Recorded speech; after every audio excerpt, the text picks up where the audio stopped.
Hey everyone, Rascal here. And Mama, welcome to our podcast, the next edition of the Artemis Fowl Scratch Off. Yeah, and this time we are doing book 7 titled The Atlantis Complex. Yes, and this is another favorite of those who love the Artemis Fowl series. For a lot, yes. For the casual reader, we actually found out it's the least popular. Well, don't be a casual reader. It turns out this is considered the least. It's not hate or anything, but this one is sort of the comic relief book before book 8, which is the final one. Okay, so for Artemis Fowl lovers, here's another favorite. Well, okay, I guess it's one way to put it. Yes. So, for those of you who are joining us for the first time, scratch-offs consist of lines that are spoken by characters in the book, said one way, but we tell you the truth of what the character was really feeling, what Owen Colfer really was saying right behind the scenes. Right. And as we mentioned, this book series is called the Artemis Fowl series. There are 8 books written by Owen Colfer, brilliant and genius. If you haven't read them, they're available at your local library. You can purchase them anywhere books are sold, including Amazon. Right. They have a great price on the entire series.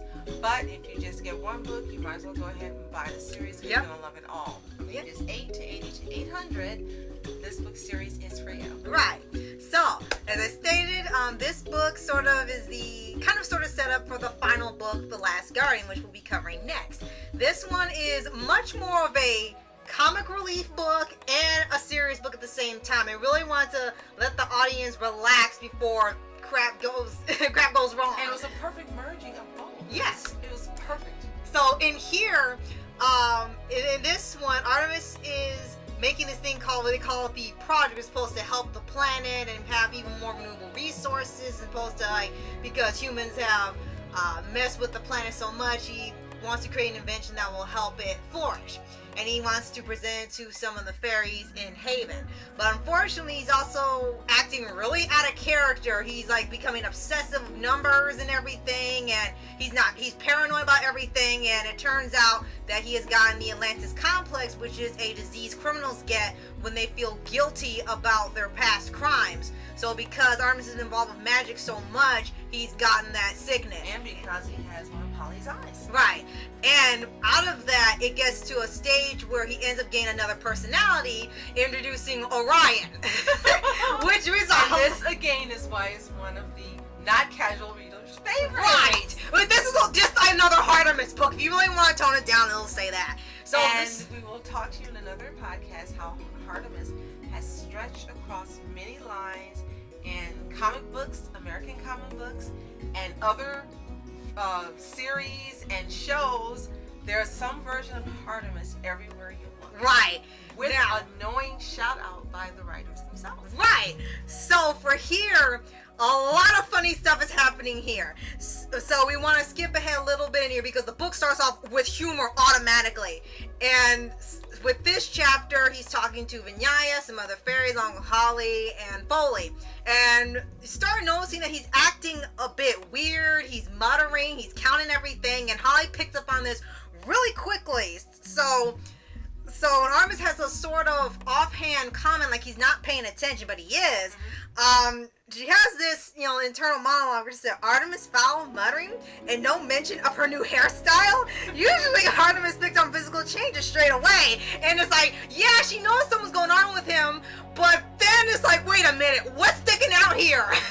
What's sticking out here? Okay, so she didn't like that her man didn't notice her new haircut. And I was wait a minute. I mean, rather he actually did notice. He actually did notice her haircut, but he was just too busy losing his mind to comment on it. He was like, five. That right there was something that should make you pay attention. Because why was Holly concerned about Artemis not giving her a compliment? Again, the woman who beat up anyone who made comments about her, even if another man had said, did you do something with your hair or did you change your hair, she would beat them up.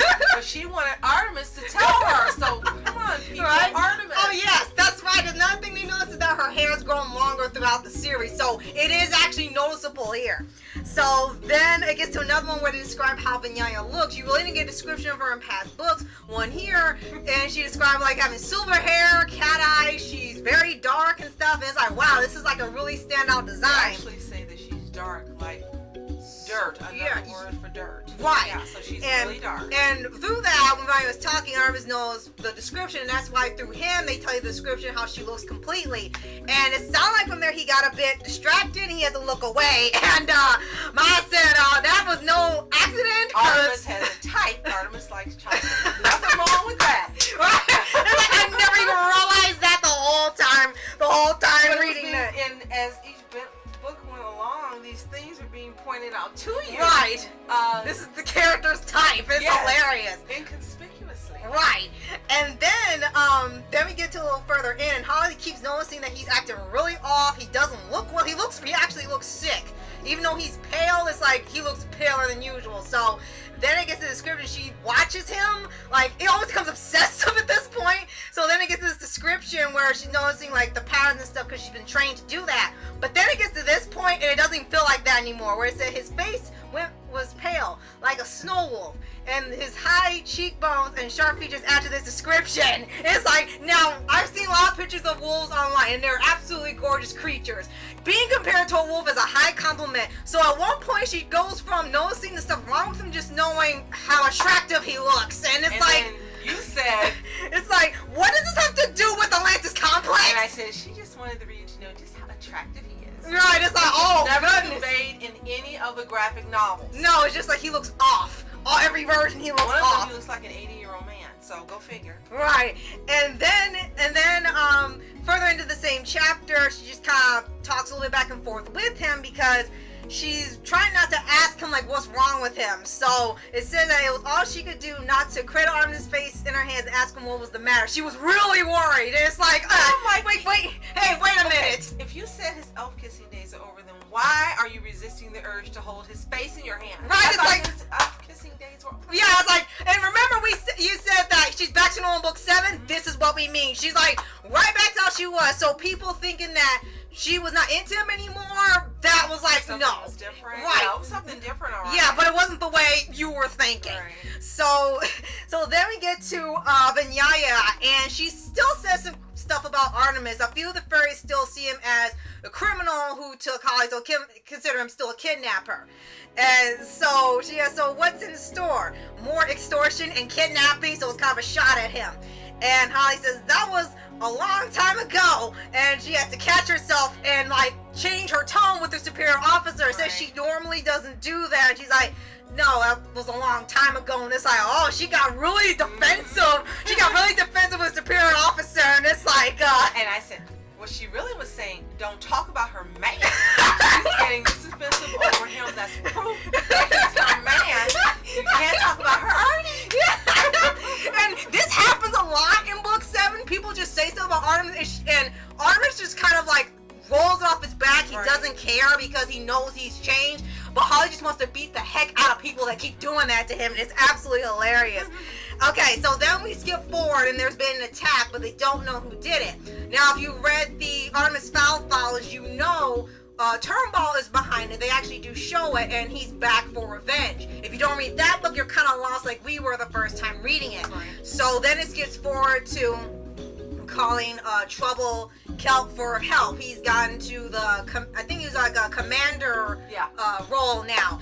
And they actually had stated with Foley that she actually went on a date with Trouble, but she sounded like she didn't even want to do it in the first place. And it didn't end well. She didn't want to talk about it. So now it's a sort of like animosity between them now. She really doesn't want to talk to him now.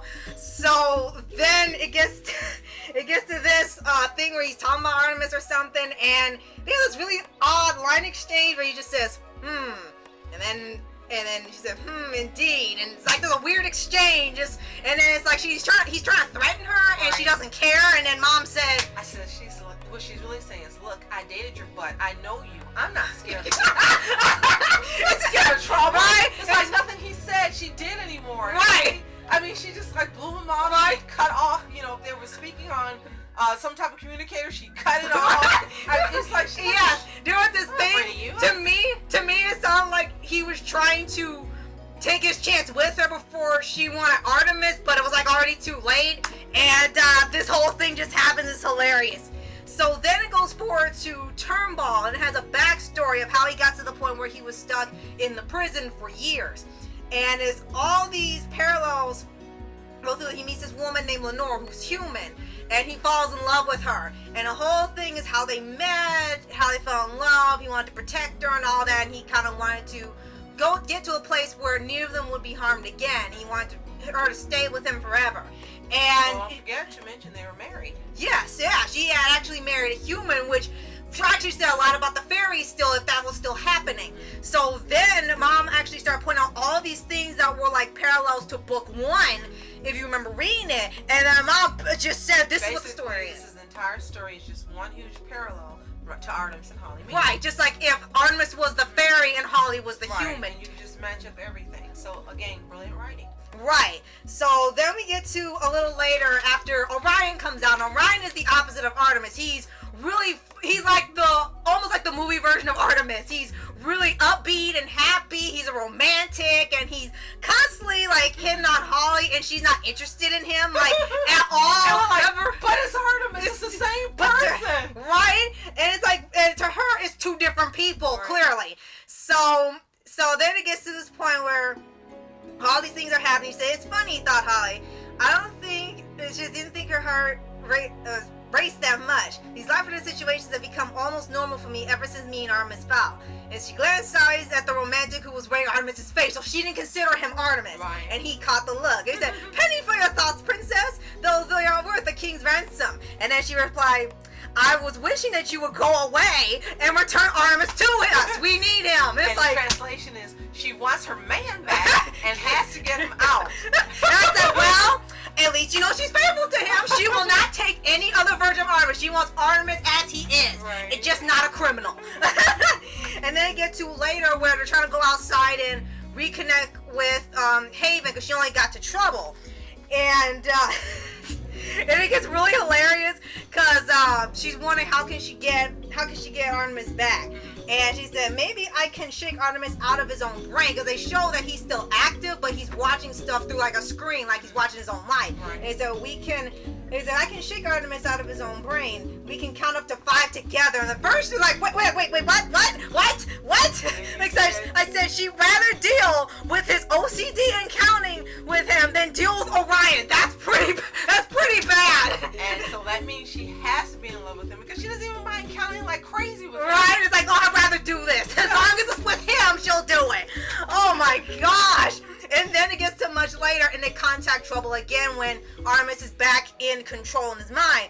And they reveal how he got the name Trouble, and every time it's some stupid story, and he says this line where he thinks it's a cool catchphrase where he said, if you're looking for trouble, then you've come to the right place. And I love that line because it's so bad, it's hilarious. But Mom said, stop reading that man's stupid line. I was like, what's wrong with you? I said, you think you dated him the way you're reacting. Like, he does say some pretty messed up things in here. It's like, he goes down on the likable list. He just starts being a real jerk to Artemis. You do understand that he's a good guy. You understand that he's a good guy, and he's loyal, and he's trustworthy and so forth as a leprechaun. Right. But as an elf, no. Right. That's pretty much all you can compliment him for. Right. So then we skip ahead even further. And when Orion is back, she had to knock out Orion and Foley because they need the oxygen. And she's actually running low on oxygen herself, so she starts hallucinating. I didn't even realize this was happening. She was hallucinating that Orion and Foley were still talking. They were saying weird things. And she's still talking about, she looked at Orion or Artemis or whatever, and she thought he heard him say something like, yeah, I must. She was happy he wasn't around. Right. And then it got to, she looked at Artemis. She thought he heard something like, okay, I know it's hallucination. So she went to Foley and got out his phone that he made. And then she hears him or imagines him saying, remember, this is in her head. Right. She says, I love that phone. So he said proudly, over 500 meeps. That's what they use instead of megabytes. All my own design. I did a nice one called Offspring. Say you find the love of your life. All you need to do is take a photo of you and your beloved. And Offspring will show you what your potential kids will look like. Holly's response is fascinating. I hope we get to talk about it for real sometime. And I was like, okay, now this is some very clever radar. Why would she be interested in that kind of app? And notice this came up in her mind after she looked at Artemis. Right. This was on her mind next. And I told you, well, she's definitely secured a future with her man. She's ready to marry him and have kids. She's very Yeah, like, okay, yeah, she's just ready to marry him already. Okay, Holly. Obvious, this is what she's thinking. Right, oh my gosh, she's ready for it. She didn't mention trouble or N1 or anybody else. Right. You know, like, as soon as she looked at him. Right, that's it's like, the comment. right, oh, like, oh my god, just like the best radar ever. Okay, so then next it goes to when Artemis is back in control once more. And he asks them to all stand in line because the OCD thing is still there. He wants to see who's tallest to shortest. And Holly's like, that's just the Atlantis Complex talking, mud boy, fight it. And Artemis is like, please, Holly, just do it for me. And then Holly just set the ship in neutral and did it. Right. And it's like, okay, Orion's gone now, so now she can't say no to him again. She had no problem saying no to Orion. Yes. I said, oh, that's so sweet. So then we skip ahead. We don't want to spoil what happens with the battle with Turnbull and stuff because it's really long and they have some hilarious, really great sharp wit humor. But we don't want to spoil what happens with Turnbull and his crew and everything. So we're gonna skip to the end with the aftermath. It shows an epilogue, and Artemis was in the bed. And they realized, you know, the Atlantis thing still isn't gone, but they're gonna start treatment with him to get rid of it. So in here, Foley kind of leaves Holly and Artemis alone, and two things that they mentioned. First thing is that she just sat in a chair next to Artemis. I guess it was like a waiting room. But then Ma just throws in this line. She said, Holly sat down next to Artemis, and Ma said, just say Holly sat next to her man. That would be wrong. I said, does everything translate to her wanting to be with her man? Like this is like in this book, time. Yes. In this book, yes, absolutely. In this book, everything. And then the final one would be that there's this thing in here, is a running thing where Holly talks that she would stand in a chair to reach his shoulders. The things aren't fitting him anymore that usually would, and he's getting real tall. And she keeps saying over and over. You're getting so tall. And he tells her, why do you keep talking about how tall I am? Yeah, it was like Sam and Velma in the Scooby Doo calls over her talking about his broad shoulders. He's like, why do you keep telling me about shoulders? So Artemis like, why do you keep talking about how tall I am? And like, okay, she can't answer that. So then that's the end for the scratch off for book 7. So again, if you are a fan of this book series, you will love it. And I hope even if you're a casual reader, you will love it as well, because this is the climax before we get to the conclusion in book 8 of the Artemis Fowl series. Yes. Which made us very, very sad, and we are now on our 3rd reading of this series, or 4th, one or the other. Right. So if you have not read, again, this series, get it, let us know what you think in the comments. And remember, Owen Colford himself said this book was written for everybody of any age to read, even though it's categorized under elementary in the library for some reason. This was written for anyone. Right. So don't be ashamed, no matter how old you are, to read this book. If you're 5, don't read it. But if you're older than 5, read this book and let us know just how much you love it, because you're going to love it. There's no way you can't love it. Right. So, be sure to like, subscribe, notification updates on future podcasts and multi-pause videos. And to join us for the last Scratch Off podcast, The Last Guardian. Right. So, thank you so much for watching our Magical Entertainment. And I'm Mom Entertainment. Have a toontastic day. Peace.